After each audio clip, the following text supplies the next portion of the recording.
जय हिंद साथियों, स्वागत है आप सभी का आपके अपने परिवार मैथ्स गुरु मनीष में। दोस्तों मैं हूं एमके एक्सपर्ट और आप सभी कैसे हैं। आई होप आप सभी अच्छे होंगे, स्वस्थ होंगे, मस्त होंगे, तंदुरुस्त होंगे और आप सभी अपने पढ़ाई में ज़ोर शोर से लगे होंगे। और ये इंटीग्रेशन का तीसरा पार्ट होने वाला है आज। इससे पहले इंटीग्रेशन का आप लोगों ने 2 पार्ट देखा है। पहले पार्ट में हम आपको इंटीग्रेशन का बेसिक कॉन्सेप्ट दिए हैं, इंटीग्रेशन के सारे फॉर्मूला को हमने आपको बताया है, इंटीग्रेशन क्या है ये बता दिया है और इंटीग्रेशन करते कैसे हैं ये बता दिए। दूसरे पार्ट में और पहले पार्ट में ही हम लोग जो आपके बहुपदीय फलन है होल पावर वाले फंक्शन, उसका इंटीग्रेशन करना हम लोग देख लिए हैं। इसके दूसरा पार्ट में हम लोग जो है वो ट्रिग्नोमेट्री फंक्शन के इंटीग्रेशन को देखे हैं जो डायरेक्ट फार्मूला पर आधारित होता है। आज इसका तीसरा पार्ट आप लोग के लिए उपस्थित है, जो पार्ट सबसे ज़्यादा इम्पोर्टेंट है आप सबों के लिए। यहाँ से 2 अंक के सवाल पूछे जाते हैं, यहाँ से ऑब्जेक्टिव सवाल आपसे पूछे जाते हैं, ठीक है ना। और यदि आपको ये नहीं पता है, इस कॉन्सेप्ट को यदि आप अभी तक नहीं देखे हैं, तो हम आपको बता दें कि बाकी के इंटीग्रेशन के क्वेश्चन को बनाने में आपको बहुत ज़्यादा परेशानी हो सकता है, ठीक है ना। और ये भी बात हम आपको बताते हैं कि पूरे के पूरे इंटीग्रेशन में हर जगह इस कॉन्सेप्ट का प्रयोग किया गया है, ठीक है ना। इसलिए ये कॉन्सेप्ट बहुत ही ज़्यादा इम्पोर्टेंट है आप सबों के लिए। तो आज हम आपको इंटीग्रेशन के वो 7 खतरनाक कॉन्सेप्ट बताने वाले हैं, जिस 7 खतरनाक कॉन्सेप्ट के बदौलत आप इंटीग्रेशन के प्रतिस्थापन विधि से लेकर बाकी के इंटीग्रेशन के जो भी टाइप हैं उनको आप आसानी से सॉल्व कर पाएंगे या उसके क्वेश्चन को आप आसानी से बना पाएंगे, ठीक है ना। तो आज के सेशन की शुरुआत करने से पहले हम आपको बता दें कि ये वीडियो आपके लिए रिकॉर्डेड जा रहा है, ठीक है ना। इसके पीछे का रीज़न ये है कि काफ़ी चीज़ें जो है ना गड़बड़ हो गई है। कल आप लोग का क्लास नहीं हो पाया था, उसके पीछे का रीज़न है कि हमारा दोनों मोबाइल एक साथ दोनों मोबाइल मेरा ख़राब हो गया। मतलब समझिए कि उसका जो स्क्रीन था वो बिल्कुल जो है डेड हो गया, वो जवाब दे दिया। अब इसके पीछे का रीज़न भी बहुत अलग अलग तरीके से आप देखे होंगे कि मोबाइल जो है ना हीट हो रहा होता है, तो मोबाइल गर्म होकर जो है ना उसका जो फोल्डर था वो खुल गया, ठीक है ना, और खुलने की वजह से वो डेड हो गया। तो ऐसा कंडीशन बना जिसकी वजह से जो थोड़ी परेशानी हुई है। लेकिन एक फ़ोन को हमने ठीक कराया और उससे अभी क्लास रिकॉर्ड कर रहे हैं आपके लिए। ये क्लास आपको जो है 12 बजे 12:30 बजे ये क्लास रिकॉर्ड किया जा रहा है, तो आप समझ सकते हैं, ठीक है। तो इस परेशानी को आप समझते हुए जो है ना ये रिकॉर्डेड क्लास आपको ऐसा फील कराएगा कि आपको थोड़ी सी भी परेशानी नहीं होगी। हम आपके सामने लाइव हो या ना हो फ़र्क नहीं पड़ता है, हमारा कॉन्सेप्ट ऐसा होगा जो आपको कोई परेशानी नहीं होने देगा। आपको ऐसा लगेगा कि एक ही बार में सारी चीज़ें आप आसानी से समझ चुके हैं, ठीक है ना। बाद बाकी YouTube की चीज़ें जो चल रही है YouTube पर, इससे आप सब लोग बिल्कुल एकदम जान चुके हैं और इसका पोल भी खुल चुका है। ये पूरा का पूरा पोल पट्टी खुल चुका है। YouTube के एक जो सो कॉज कहने वाले कि आई एम नंबर वन कहने वाले लोग का पर्दाफाश हो चुका है, ठीक है ना।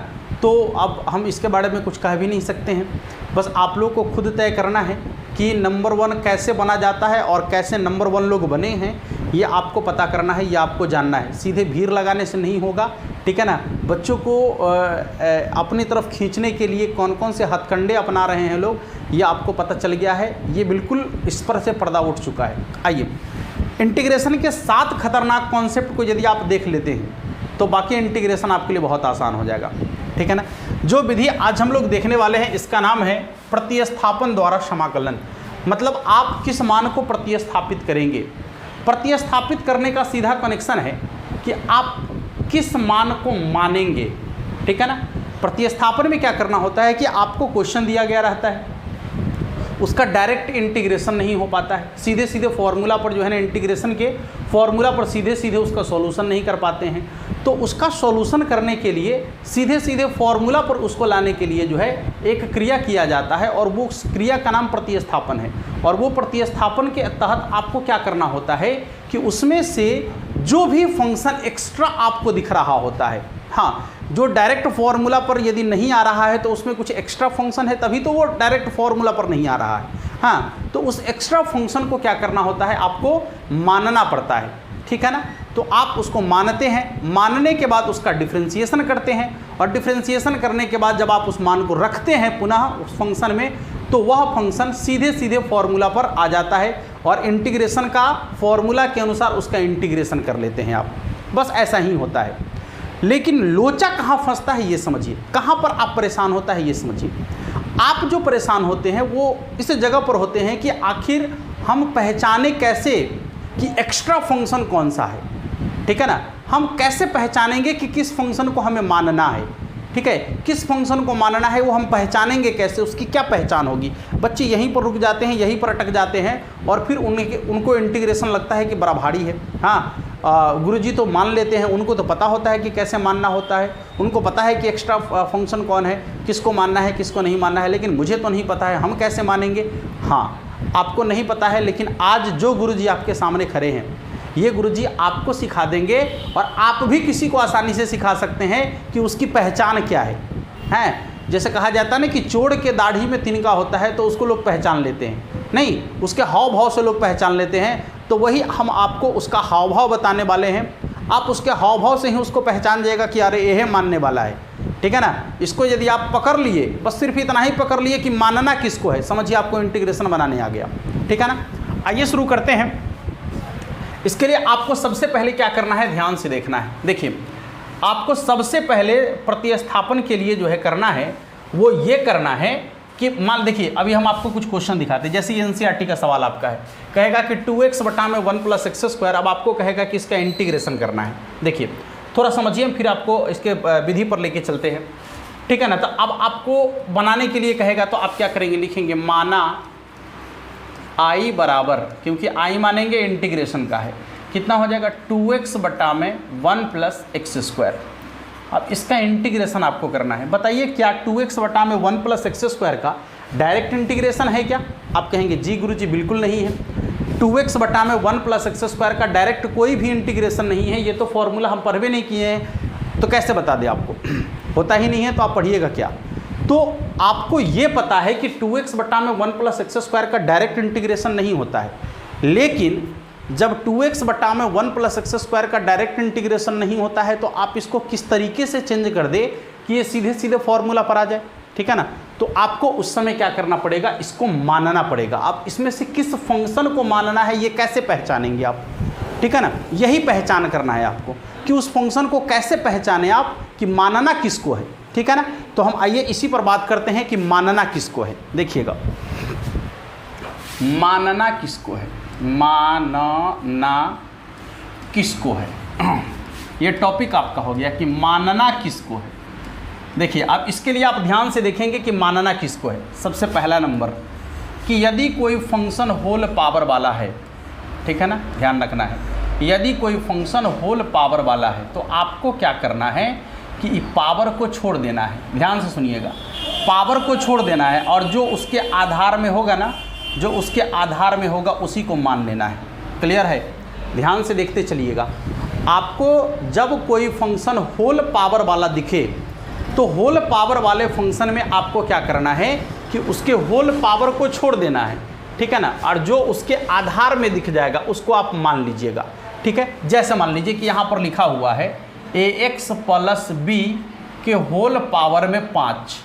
हम आपसे पूछेंगे कि इसमें मानना किसको है, तो होल पावर को छोड़ दीजिएगा, जो आधार में दिखेगा उसी को मान लेना है, ठीक है ना। होल पावर वाला जब भी फंक्शन दिखे आपको तो होल पावर वाला फंक्शन में आपको क्या करना है कि उसके पावर को छोड़ देना है, और जो उसके आधार में दिख रहा होगा, जो उसके बेस में दिख रहा होगा, उस बेस वाला को क्या करना है, आपको मान लेना है। बस इतना, जितना हम कह रहे हैं उतना समझते जाइए सिर्फ आप। अब ये तो आपका एक हो गया। अब नंबर टू आपको क्या करना है कि यदि कोई फंक्शन ट्रिग्नोमेट्री फंक्शन है, ट्रिग्नोमेट्री फंक्शन में sine cos tan cot sec cosec कुछ भी हो सकता है, sine inverse cos inverse tan inverse cot inverse sec inverse कुछ भी हो सकता है।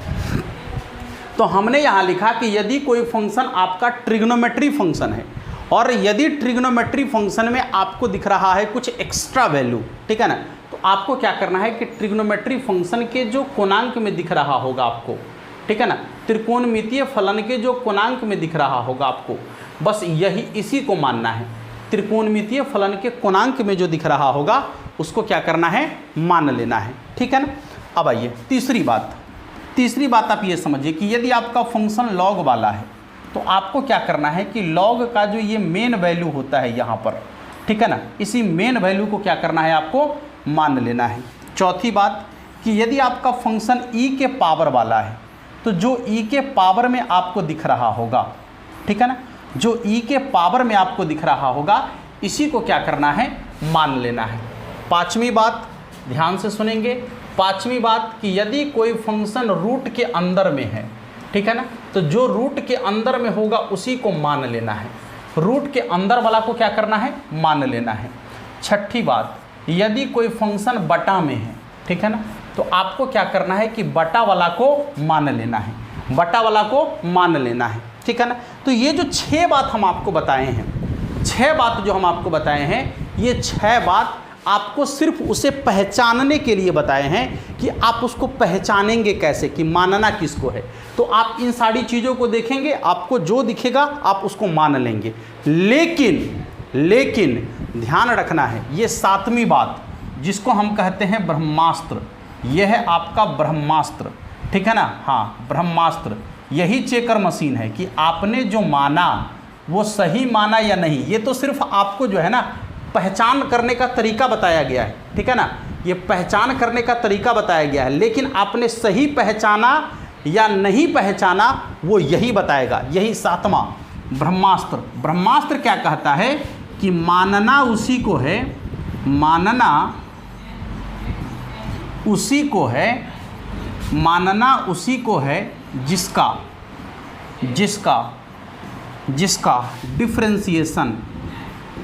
डिफरेंशिएशन उसमें दिया गया हो, ठीक है ना। अब ये बात आपका 99% इधर से आ गया और उसको ये 100% सही कर देगा, मतलब आपको पहचानने में मदद करेगा ये। और उसके बाद आपने जो पहचाना वह पहचान आपका सही है या गलत है वो ये क्लियरिफाई कर देगा, ठीक है ना। और ये कैसे क्लियरिफाई करेगा, तो आपको देखना है जिस फंक्शन को आपने माना है उस फंक्शन का डिफरेंशिएशन जब आप कर रहे हैं तो उसका डिफरेंशिएशन उसमें दिया गया है या नहीं। यदि दिया गया है तो ठीक है, नहीं दिया गया है तो आपको विचार करने की ज़रूरत है। बात समझ में आई। ये 7 इंटीग्रेशन के रूल आपके प्रतिस्थापन विधि के लिए एनफ है। एनफ मतलब बहुत हो गया। यदि आपको यही इंटीग्रेशन का 7 रूल पता है तो इंटीग्रेशन के प्रतिस्थापन वाले सवाल को धुआं छोड़ा देंगे आप सभी। अब आप आइए, यदि आपको ये 7 नियम पता हो गया है तो हम चाहेंगे कि आप इस क्वेश्चन पर आइए। इस क्वेश्चन में अब आपसे हम पूछेंगे कि बताइए मानेंगे किसको। तो अभी हमने आपको बताया है कि बटा वाला को मान लेंगे, फंक्शन बटा में है तो बटा वाला को मान लेंगे। अब बटा में आपको दिख रहा है 1 + x², हम मान लेते हैं 1 + x² को। लेकिन उससे पहले मान लेते हैं, माना, देखिए यहाँ पर देखिए, माना y = 1 + x²। लेकिन हमने आपसे कहा है कि यदि आप मान लिए हैं ठीक बात है, आपने पहचान लिया, लेकिन वो पहचान सही है कि गलत है, ये आपको क्या करना है, कैसे पता करना है, तो इसका डिफरेंशिएशन करना है। अब इसका डिफरेंशिएशन कीजिए आप। वैसे आप मन में भी इसका डिफरेंशिएशन कर सकते हैं, कोई दिक्कत नहीं है। हाँ, अब गलती होगा ही नहीं, जितना हम पहचान बताए हैं ना बस एकदम सही बैठ जाएगा, ठीक है ना। जब इसका डिफरेंशिएशन करेंगे तो देखिए 1 का डिफरेंशिएशन 0 और x² का डिफरेंशिएशन कितना बनता है 2x, जो आपको ऊपर दिख रहा है, देख लीजिएगा।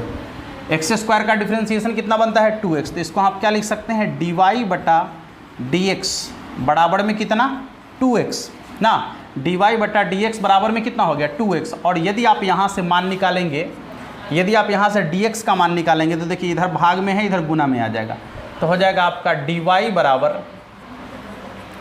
2x × dx, ठीक है ना, 2x × dx। इसके बाद आप चाहे तो यहाँ से 2x जो गुना में दिख रहा है उसको भाग में ले आएंगे, तो dx बराबर हो जाएगा आपका dy/2x, dy/2x हो गया। अब आपको क्या करना है, लिखना है नाउ i बराबर, बस यहाँ से dx का मान जो आप निकाले हैं यही dx का मान यहाँ पर रख देना है सिर्फ। देखिए कितना आसानी से इंटीग्रेशन हो गया। 2x बटा में 1 प्लस एक्स स्क्वायर को आपने क्या माना है, y, तो यहाँ हो जाएगा आपका y गुने आपने dx के बराबर में क्या मान निकाला है, तो dy बटा 2x, तो ये हो जाएगा आपका dy बटा में 2x। ये 2x से 2x कट गया आपका, ठीक है ना। तो जब 2x से 2x कट गया तो कितना हो जाएगा, i बराबर 1 बटा y और फिर dy। और आपको पता है कि 1 बटा y का इंटीग्रेशन, अब देखिए ये डायरेक्ट आपका जो है ना, डायरेक्ट इंटीग्रेशन के फॉर्मूला पर ही आ गया। इसीलिए हम आपको कहे थे कि आपको प्रतिस्थापित करने की ज़रूरत है, मान को मानने की ज़रूरत है, और जब आप उसको मानेंगे तो वह आपका जो फंक्शन है सीधे सीधे इंटीग्रेशन के फॉर्मूला पर आ जाएगा, जिससे आप उसका आसानी से इंटीग्रेशन निकाल पाएंगे। अब आप बताइए कि 1 बटा वाई का इंटीग्रेशन क्या होता है, log y और प्लस क्या हो जाएगा c, ये हो जाएगा आपका log y के जगह पर कितना रखना है, तो y के जगह पर जो मान आपका है वो रख देना है, 1 प्लस एक्स स्क्वायर है ना, तो y के जगह पर रख देंगे 1 प्लस एक्स स्क्वायर प्लस क्या हो जाएगा c।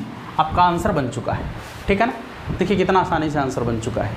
तो जब भी अब इस तरीके का कंडीशन आपको दिखे, आपको यही अप्लाई करना है। अब बहुत सारे क्वेश्चन हमने अभी यहाँ पर रखा है आपके लिए, ये टोटल एनसीईआरटी का सवाल ही है, आप देख सकते हैं, ठीक है ना। टोटल एनसीईआरटी का सवाल है, एक एक करके एनसीईआरटी का सवाल हम लिख दिए हैं, ठीक है ना, ताकि आपको कोई परेशानी ही ना हो, ठीक है। लिखेंगे माना, हम कुछ सवाल का सॉल्यूशन करते हैं। माना i बराबर कितना है, तो log x का होल स्क्वायर और बटा में कितना x इंटू में कितना dx। अब आप ही बताइए कि मानेंगे किसको, तो आप कहिएगा गुरुजी आपने भी जस्ट कहा है कि जो होल पावर वाला होगा उसी को मानना है। फिर आप कहिएगा गुरुजी आपने कहा है कि बटा वाला को मानिए। कोई बात नहीं है, आपको तो हम क्या कहें कि जांचने का तरीका हमने आपको दिया है, हाँ, असली पता कौन बताएगा आपको, 7वां नियम। तो आप मान लीजिए कि x को मानते हैं, तो x का डिफरेंशिएशन करेंगे तो कितना आएगा, 1 आएगा। कहीं पर है कुछ क्या, नहीं है। अब हम आपको ये भी कहे हैं कि होल पावर वाला जब फंक्शन होगा तो पावर को छोड़कर जो आधार में रहेगा उसको मानिएगा।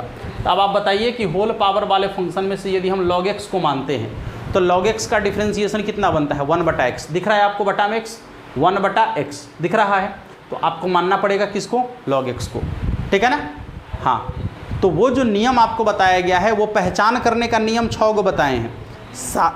7वां जो ब्रह्मास्त्र आपको बताया गया है वह आपको बता देगा चेक करके कि आप सही माने हैं कि गलती माने। उसके लिए आपको किसी को बताने की ज़रूरत नहीं कि बताइए तो हम सही माने हैं कि गलती माने, आप खुद चेक कर सकते हैं। आप ही चयन करेंगे और आप ही चेक करेंगे कि आपने सही माना या गलत माना है, यह आपको ही पता चल जाएगा। इसके लिए आपको कहीं अलग जाने की ज़रूरत नहीं है, किसी से पूछने की ज़रूरत नहीं है, ठीक है ना, क्योंकि आपको दोनों बातें बता दी गई है कि आपको पहचान भी लेना है और उसका सही चयन भी कर लेना है, ठीक है ना। तो हम क्या करेंगे, इसमें से log x को मानेंगे। तो लिखेंगे माना y बराबर log x, मानने के बाद इसका तुरंत डिफ्रेंशिएशन कर देंगे तो क्या हो जाएगा, dy बटा dx बराबर log x का डिफ्रेंशिएशन 1 बटा x। अब यहाँ से dx का मान निकालेंगे, इसको ऐसे क्रॉस करेंगे, इसको ऐसे क्रॉस करेंगे, ये हो जाएगा आपका dx बराबर x इंटू dy, ठीक है ना। अब लिखेंगे यहाँ नाउ क्या i बराबर कितना, ये हो जाएगा आपका log x है ना, log x को हम y माने हैं, तो यहाँ हो जाएगा आपका y का होल स्क्वायर और बटा में x ज्यों का त्यों, और ये dx है ना, तो dx के जगह पर यहाँ मान आपका निकला हुआ है x इंटू dy। देखिएगा ये x से x कट जाएगा, ये हो जाएगा आपका y square into d y. अब आपको पता है कि y स्क्वायर का डायरेक्ट इंटीग्रेशन आप कर सकते हैं, होल पावर वाले फंक्शन का डायरेक्ट इंटीग्रेशन आपको पता है कि इसी के पावर में 1 जोड़ कर और उतना ही से भाग कर देना है, प्लस c लिख देना है।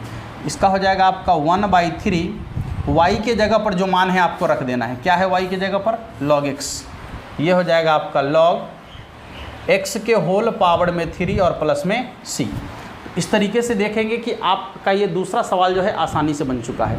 अब आप कोई भी सवाल को आसानी से बना सकते हैं, आपको कहीं कोई समस्या नहीं होने वाला है। देखिए ना, अभी आप देखिए ना कि सवाल तुरंत कैसे बन जाता है। यदि हम आपसे पूछे कि बताओ बाबू इस क्वेश्चन को आप कैसे बनाइएगा, ठीक है ना, कोई बात नहीं, लिखेंगे माना i बराबर क्या है भाई, 1 बटा में, ये दोनों में एक्स एक्स मिल रहा है ना, तनी कॉमन ले लीजिए, तो बचेगा 1 प्लस लॉग एक्स, हाँ, और फिर क्या हो जाएगा dx। अब हम आपसे पूछेंगे कि बताओ मानोगे किसको, तो कहिएगा गुरुजी बटा वाला को मानेंगे। तो बटा में तो क्या क्या दिख रहा है, बटा में एगो है 1 प्लस लॉग एक्स, एगो एक्स, किसको मानोगे, किसको मानोगे भाई। देखिए, तो आपको मानना उसी को है जिसका डिफरेंशिएशन दिया गया है। यदि आप 1 का डिफरेंशिएशन करेंगे 0, और यदि आप log x का डिफरेंशिएशन करेंगे तो 1 बटा x हो जाएगा। नहीं, मतलब इसको यदि आप मान रहे हैं तो इसका डिफरेंशिएशन 1 बटा x दिख रहा है, बस हो गया, बात खत्म, आपको इतना ही चाहिए था।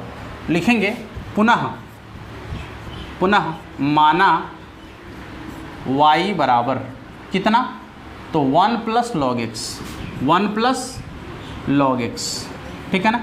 x के सापेक्ष डिफरेंशिएशन करेंगे तो कितना आ जाएगा, dy बटा dx बराबर 1 का डिफरेंशिएशन 0 प्लस log x का डिफरेंशिएशन 1 बटा में x।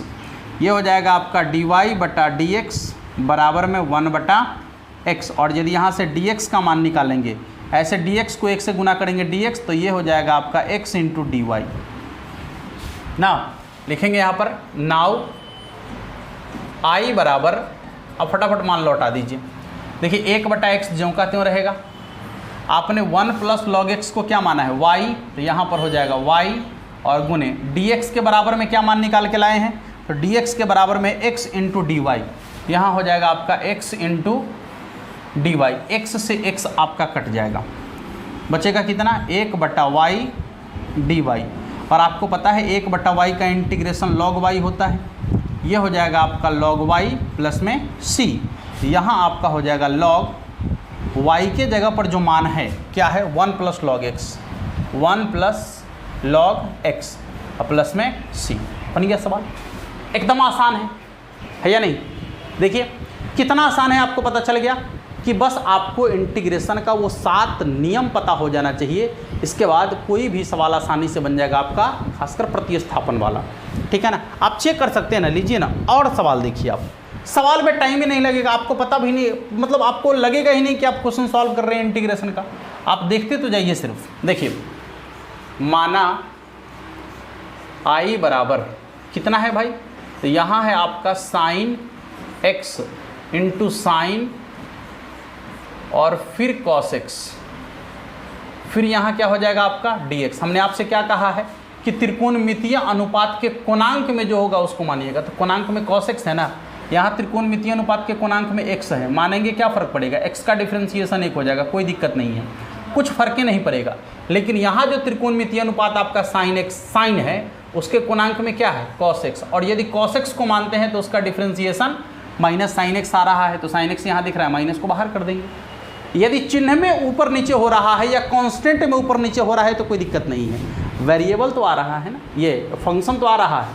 यदि cos का डिफरेंशिएशन करेंगे तो साइन आ जाएगा आसानी से, बस आपको क्या करना है कि cos x को मान लेना है, मानना उसी को है जिसका डिफरेंशिएशन दिया गया है, ठीक है ना।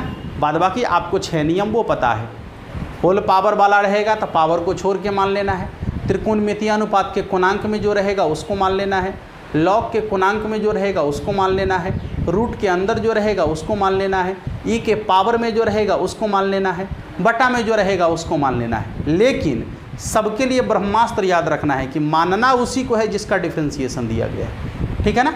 आइए तो लिखेंगे माना, एक बार पुनः माना, क्योंकि पुनः आपको मानना पड़ेगा, माना y बराबर cos x, ठीक है ना, और x के सापेक्ष यदि डिफरेंशिएशन करेंगे तो क्या आएगा, dy बटा dx बराबर cos का डिफरेंशिएशन होता है माइनस साइन x, ये हो जाएगा आपका dy बटा dx बराबर माइनस साइन x, तो हो ही गया, यहाँ से dx का मान निकालिए ना भाई।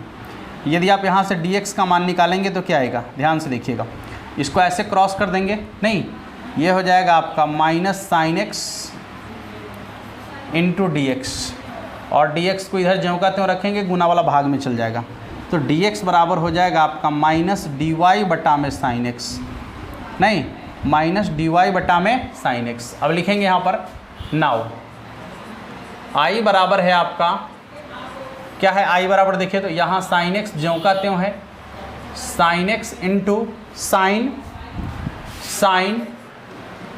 अब आप क्या किए हैं, तो cos x को क्या मान लिए हैं, y, तो यहाँ हो जाएगा आपका y इंटू यहाँ dx है ना, dx के जगह पर कौन सा मान रखेंगे, तो ये वाला क्या है भाई, तो यहाँ है माइनस dy और बटा में कितना sin x।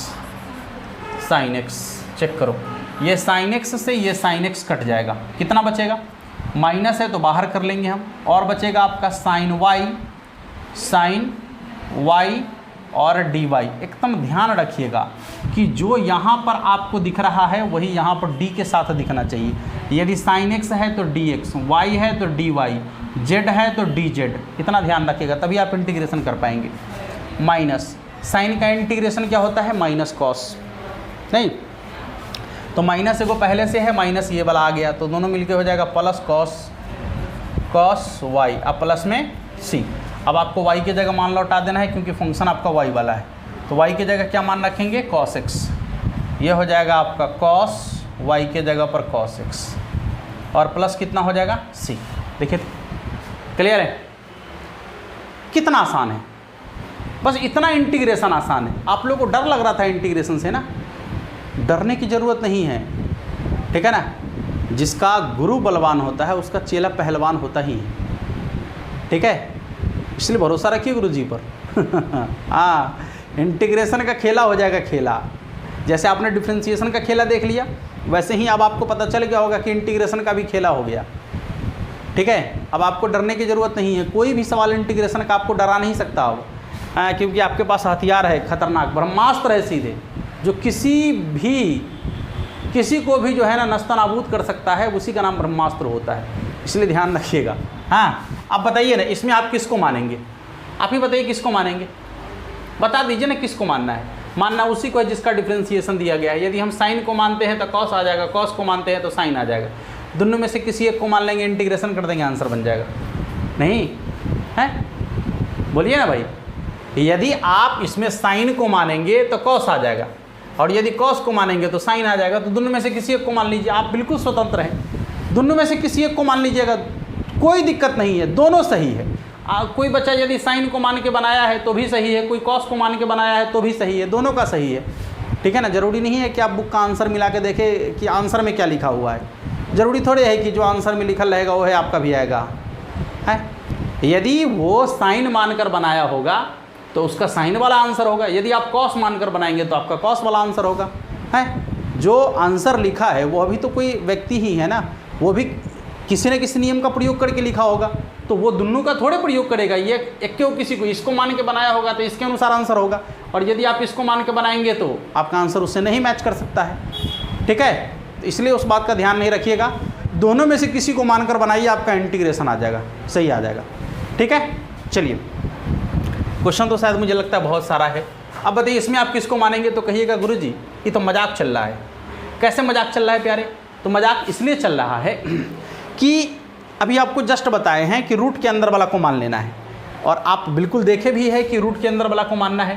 तो जब रूट के अंदर वाला को मानना है तो पहले इसको लिखेंगे, माना आई बराबर कितना, रूट अंडर ए एक्स प्लस बी, हाँ, इंटू क्या हो जाएगा dx। अब रूट के अंदर में जो है उसको मान लीजिए, तो रूट के अंदर में क्या है ax प्लस बी, तो लिखेंगे पुनः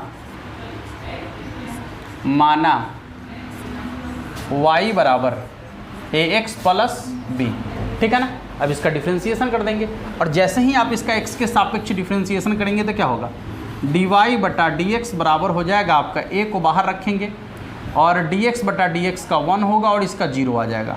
ये हो जाएगा आपका dy बटा dx बराबर में कितना a, ठीक है ना। dy बटा dx बराबर कितना हो जाएगा a, ठीक है ना। अब देखिएगा, तो यदि आप यहाँ से dx का मान निकालेंगे तो कितना हो जाएगा, dx का मान निकालेंगे तो ये ऊपर जाएगा, ये बटा में आ जाएगा, तो हो जाएगा dy बटा में a, ठीक है ना। अब ध्यान से देखिए, लिखेंगे नाउ i बराबर कितना है, यही है ना, रूट अंडर ए एक्स प्लस बी। तो रूट अंडर ए एक्स प्लस बी को आपने क्या माना है y, और यहाँ हो जाएगा dx है ना, तो dx के जगह पर कितना मान है dy बटा में a, ये हो जाएगा आपका dy बटा में a, और 1 बटा a को बाहर रखेंगे, ये हो जाएगा आपका रूट y dy, ठीक है ना। अब आप 1 बटा a को बाहर रखिए, ये रूट वाई का इंटीग्रेशन पावर में एक जोड़ कर उतना ही से भाग, तो वाई के पावर 3/2 ये हो जाएगा आपका 2/3 अब प्लस कितना c, इसको आप लिख सकते हैं 2/3a। वाई के जगह पर क्या रखना है तो ax प्लस b, ये हो जाएगा आपका ax प्लस b और होल पावर में 3/2 और प्लस में कितना होगा c। हो गया आंसर, देखिए ना। आश्चर्य मत कीजिए, आश्चर्य मत कीजिए। यदि आप इंटीग्रेशन को ऐसे पढ़ेंगे, ठीक है ना, कॉन्सेप्ट के साथ यदि आप इंटीग्रेशन को पढ़ेंगे, इतना ही नहीं, प्रतिस्थापन का जो है ना ऑब्जेक्टिव कॉन्सेप्ट भी है, इससे ऑब्जेक्टिव सवाल भी पूछा जाता है, तो इसका डायरेक्ट क्वेश्चन सॉल्व करने का तरीका भी आपको पता होना चाहिए, ठीक है ना। इसका ऑब्जेक्टिव कॉन्सेप्ट भी होता है, ठीक है, जो हम आपको ऑब्जेक्टिव क्लास में बताएंगे निश्चित रूप से, ठीक है ना। 2 घंटा में इंटीग्रेशन ख़त्म नहीं होता है, जान लीजिए। 2 घंटा में ख़त्म किसके लिए होता है, जो बच्चा पहले से पढ़ लिया है, ठीक है ना, हाँ, उसके लिए 2 घंटा में इंटीग्रेशन ख़त्म होता है। तो हम पेड कोर्स थोड़े ना लॉन्च कर ले हैं कि हम पेड कोर्स में पढ़ा देंगे और यहाँ आकर जो है शॉर्टकट में सीधे ABCD मार देंगे, बच्चा समझ लेगा ना, ना ना ना, ऐसा नहीं। अच्छा, आप लोग नीचे कमेंट बॉक्स में बताइएगा, आप ही लोगों में से बहुत सारे बच्चों का ये डिमांड आ रहा है कि सर आप भी कुछ नॉर्मल फी लेकर जो है ना एक रिवीजन क्लास ले आइए। रिवीजन मतलब पूरा का पूरा रिवीजन, ठीक है ना। आप ही लोग बताइए कमेंट बॉक्स में कि क्या लाना चाहिए, और यदि लाना चाहिए तो उसका फ़ी कितना रखना चाहिए। आप लोग नीचे लिख दीजिए कमेंट बॉक्स में। यदि आप लोग कहेंगे तो ठीक है, नहीं कहेंगे तो बस कोई दिक्कत नहीं, मुझे चाहिए भी नहीं, हाँ चाहिए भी नहीं, ठीक है।